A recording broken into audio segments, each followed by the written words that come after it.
Daily Vachou, de l'info vachement fraîche livrée chez vous. Bonjour à tous, bonjour à toutes, je suis Louise Lespard du podcast La Clé des Champs, le podcast qui donne la parole aux agriculteurs. Avec Daily Vachou, je vous propose d'apprendre 5 infos incontournables sur le monde agricole pour que vous deveniez incollable en agriculture. Allez, installez-vous confortablement, mettez les pieds sous la table, aujourd'hui on vous livre à domicile du sel. C'est parti pour tout savoir sur notre condiment préféré. Première info, on cultive le sel depuis l'Antiquité. À l'époque, ça se faisait naturellement. La mer montait dans les terres, le vent se levait et un cordon de sable se formait. Cela emprisonnait l'eau de mer et qui, à l'aide du soleil, s'évaporait, ne laissant au sol que le sel. À l'époque, le sel valait de l'or et faisait même office de monnaie d'échange. Saviez-vous que le mot salaire venait du latin salarium ? Il s'agissait en fait de la ration de sel qu'on donnait aux soldats romains à la fin du mois. Deuxième info, je vous propose d'en savoir plus sur les étapes de production. En fonction de la région, on appelle les producteurs de sel des sauniers ou des paludiers.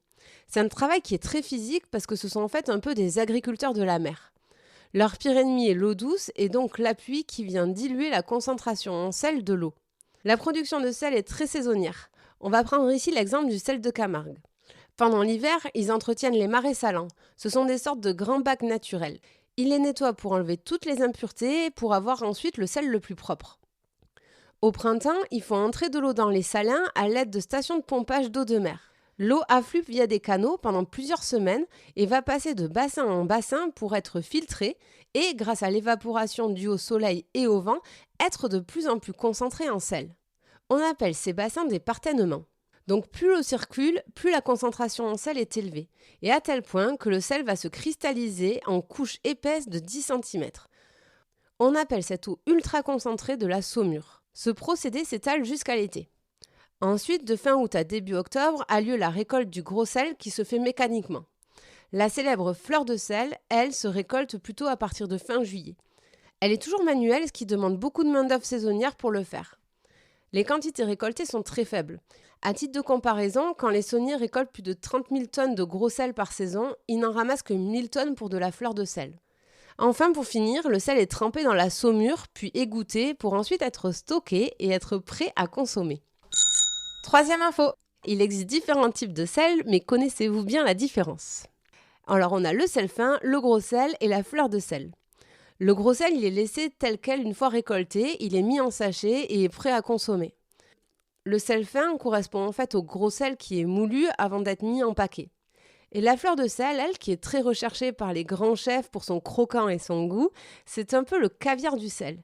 Il s'agit de petits cristaux de sel qui se forment à la surface de l'eau. Ils sont ramassés manuellement, comme on l'a dit, à la pelle, ce qui explique son coût plus élevé. Comme pour le bouchon du vin, vous remarquerez que le couvercle du pot de la fleur de sel est toujours en liège pour ne pas altérer son goût. Quatrième info, les régions productrices de sel en France. Il en existe en fait 2 principales. On a d'abord la Camargue, dans le sud-est de la France. C'est notamment là où est implanté le célèbre groupe Baleine. Vous savez, c'est les sels bleus qu'on voit partout dans les rayons. Le sel de Camargue est naturellement blanc. La seconde région est le Pays de la Loire, avec son célèbre sel de Guérande.